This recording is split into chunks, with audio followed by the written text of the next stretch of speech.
नमस्कार बंधुरा धीरा कुकिंग ब्लग्से सबाइके स्वागत। आज के आपनादेर दुटो रेसिपि करे देखाबो। एकटा हलो आलू दिए कलमी शाक भाजा और एकटा हलो चाल कुमड़ो चिंगड़ी माछ। खेते भीषण टेस्टी लागे, आपनारा तैरी करुन। एकदम कम तेल मशलाय आपनादेर करे देखाबो। चाल कुमड़ो किन्तु अनेके मशला दिए तैरी करे, आमि एकदम कम तेल मशलाय आपनादेर करे देखाबो। प्रथमे कलमी शाकटा रान्ना शुरू करब। तार जन्य कड़ाइते दिए दिलाम परिमाण मतो सरिषार तेल। तेलटा भालो करे गरम हो गेछे। एबार आमरा चिंगड़ी माछगुलो भाजा करे नेब। परिमाण मतो हलुद और परिमाण मतो नुनटा दिए दिलाम। एबार चिंगड़ी माछटाके हालका करे भाजा करे नेब। खूब बेशी कड़ा किन्तु भाजा करा लागबे ना, कारण चिंगड़ी माछ हालका करेई भाजा करते हय। एबार आमरा दिए देब चाल कुमड़ो। चाल कुमड़ो देखुन आमि किभाबे केटेछि, आपनारा आपनादेर इच्छा मतो काटते पारेन, तबे एइभाबे काटाटाई बेटार, जेहेतु हालका झोल झोल हबे एइजन्य एइभाबे चाल कुमड़ोटा केटे निয়েছি।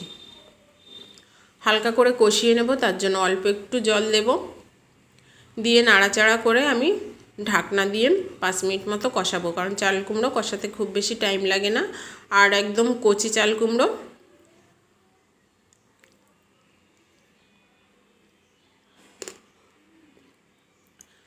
5 মিনিট মতো ঢাকনা দিয়ে কষিয়ে আপনাদের দেখিয়ে দিচ্ছি। দেখুন চাল কুমড়ো কিন্তু একদম গলে গেছে, দেখেই বুঝতে পারছেন। এর ভেতরে আমি কাঁচা লঙ্কাটা দিয়ে দিয়েছি, সেটা আপনাদের দেখানো হয়নি, তার জন্য সরি। এবার দিয়ে দেবো পরিমাণ মতো জল, মানে এবার ঝোলটা রান্না হবে। খুব বেশি ঝোল দেবো না, তরকারিটা ফুটতে লাগুক। আমি এদিকে আরেকটা কড়াইতে আলু দিয়ে কলমি শাক ভাজা রেসিপিটা তৈরি করব। তার জন্য দিয়ে দিলাম পরিমাণ মতো সাদা তেল। তেলটা ভালো করে গরম হয়ে গেলে এর ভেতরে আমি একসঙ্গেই দিয়ে দেবো সব, আপনারা আলাদা আলাদাও দিতে পারেন। আলু, পেঁয়াজ আর কাঁচা লঙ্কা। আলু, পেঁয়াজ আর কাঁচা লঙ্কা আর দিয়েছি কয়েকটা রসুনের কোয়া, যেহেতু শাক সেহেতু কয়েকটা রসুনের কোয়া অবশ্যই দিতে হবে।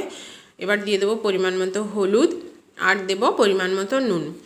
দিয়ে আমি আলুটাকে আগে খুব ভালো করে ভাজা করে নেব।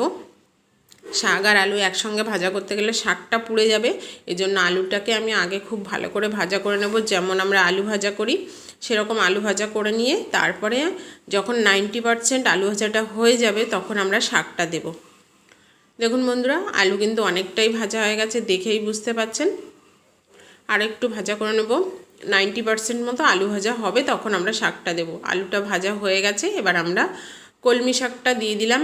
কেটে ধুয়ে রাখা কলমি শাক। আর কলমি শাক যত ছোট করে কুচাবেন তত কিন্তু খেতে ভীষণ টেস্টি লাগবে আর তত সেদ্ধ হবে। আপনি যত বড় করে কাটবেন কলমি শাক কিন্তু তাড়াতাড়ি সেদ্ধ হবে না, অনেকটা সময় লাগবে দেরি হতে। এই জন্য একদম ছোট ছোট করে চিরি চিরি করে কলমি শাকটাকে কুচাতে হবে।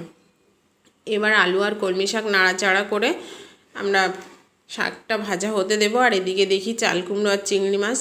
দেখুন চাল কুমড়ো আর চিংড়ি মাছের তরকারি কিন্তু 70% হয়ে গেছে। এবার একটু নাড়াচাড়া করে দেব তরকারিটা।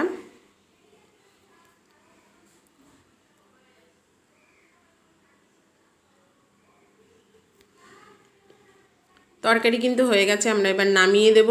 একটু ঝোল ঝোল রাখবো, তাহলে চাল কুমড়ো চিংড়ি মাছ একদম রেডি।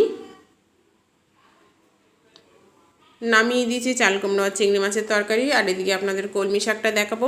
আমি ঢেকে দিয়েছিলাম, ঢেকে রান্না করলাম কিছুক্ষণ, 10 মিনিট মতো, একদম লো আছে ঢেকে দিয়েছিলাম।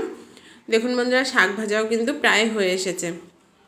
আলু তো আগে থেকেই সেদ্ধ হয়ে গেছে, শাকগুলো সেদ্ধ করার জন্য 10 মিনিট মতো লো আছে ঢেকে দিয়ে আমি আলু আর শাকটাকে রান্না করে নিলাম। আলু আর শাক ভাজা কিন্তু রেডি।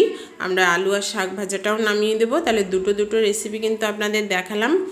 অনেকেই কলমি শাক খেতে চায় না, তার জন্য এইভাবে ভাজা করে দেবেন, সে হামেশাই খেয়ে নেবে, বুঝতেও পারবে না। তাহলে বন্ধুরা, কলমি শাক ভাজা রেডি। আর ওদিকে চাল কুমড়ো চিংড়ি মাছও কিন্তু রেডি। আপনারা বাড়িতে তৈরি করে অবশ্যই আমাকে জানাবেন কেমন লাগলো। আজকে এই পর্যন্তই, ভালো থাকবেন।